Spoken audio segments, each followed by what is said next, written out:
Hi guys, it's Betsy with Keto Creations, and I am about to show you how to make a cheesecake keto friendly. So let me put you down here. You can see what we're doing. In this bowl, I have a cup and a half of almond flour, quarter cup of powdered sweetener, a quarter teaspoon of salt that I've just whisked it up.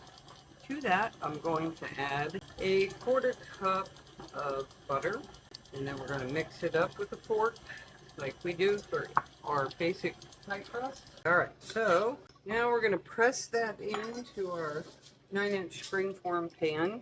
In the bottom of that, I have a piece of parchment paper, and I've sprayed the pan with cooking spray.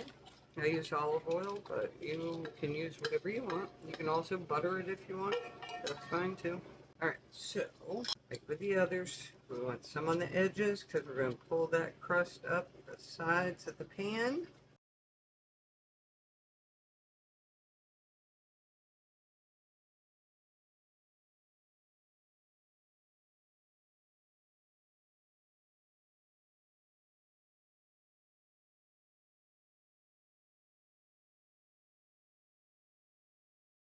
Okay, set that to the side. Now, in my stand mixer, I have 3 8-ounce packages of Philadelphia cream cheese. I have mixed it just a little because I didn't have it sufficiently softened. You want your dairy products to be room temperature, ideally. Mine was not. So now I'm knocking the cream cheese down into there. We're going to mix it some more until it's a little lighter, a little fluffier. And then to that, we're going to add a cup and a half of sweetener. Mix it some more. And then we'll add 3/4 to a cup of sour cream, just depending on your preference. And then to that, we'll add vanilla. And then one at a time, we will put in 3 eggs.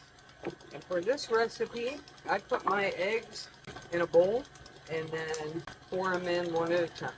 That way you don't end up with any shells, because white shells are real hard to find on the background of cream cheese. So I have my bowl of eggs ready and waiting. And when you do this, you don't want to mix your eggs for a long time. You just want to mix them until they're incorporated. So you put them in last. All right, let's put in a cup and a half of powdered sweetener. You can use whatever brand you want, but you definitely want it to be powdered.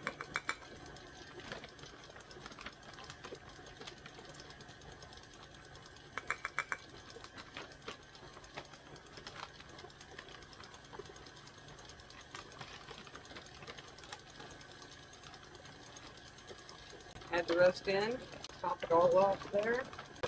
Now, let that mix up a bit, try to knock it down in there a little. Really, that's it. You mix it so it's smooth, creamy, and then add in our sour cream and our vanilla. Alright, we're about there. Let's go ahead and add in the sour cream. And I'm in between a cup and 3/4 of a cup, somewhere in there. Not super specific. All right, a teaspoon of vanilla going in. Okay, right, I'm gonna stop it. I'm gonna mix it up one more time here. On the stove right now, I have a pan of water I'm gonna put in the oven underneath the cheesecake. The reason why I do that is because it's a royal pain in the butt to do a water bath, and this way you don't have to. So I still have the pan, the bottom of the pan lined with foil to prevent any dripping, because butter will drip out of it, and I don't like the mess in my oven. All right, so we're gonna go in 1 egg at a time, and it'll just pull it in by it all together, the egg and the egg white, and then you just let it mix until you can't see the egg, and then you add another one, and you let it mix till it's incorporated. And now we're going to put in the last one. We'll let that go till it's incorporated. And then I'm going to stop it, stir it, try to knock down the chunks of cream cheese that are on my spatula there.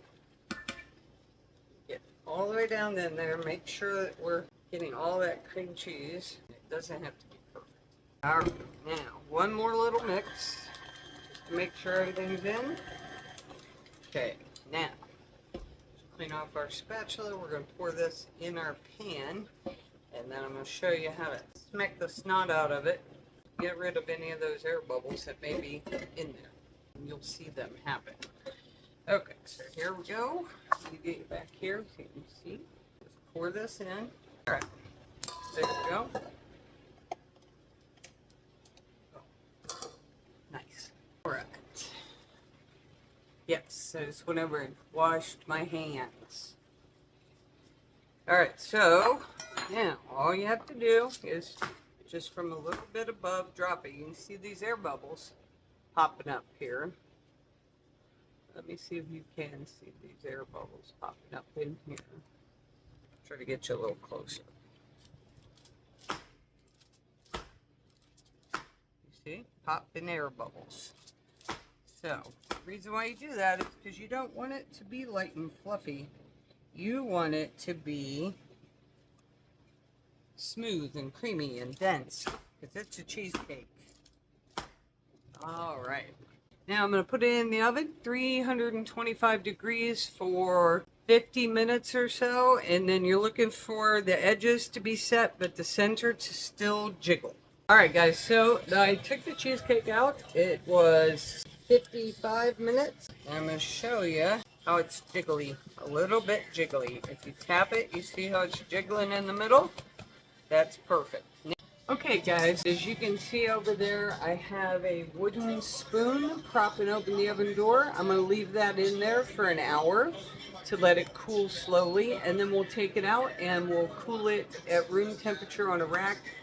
Then you will wrap the top in foil and we'll put it in the fridge for a couple of days so it sets up properly.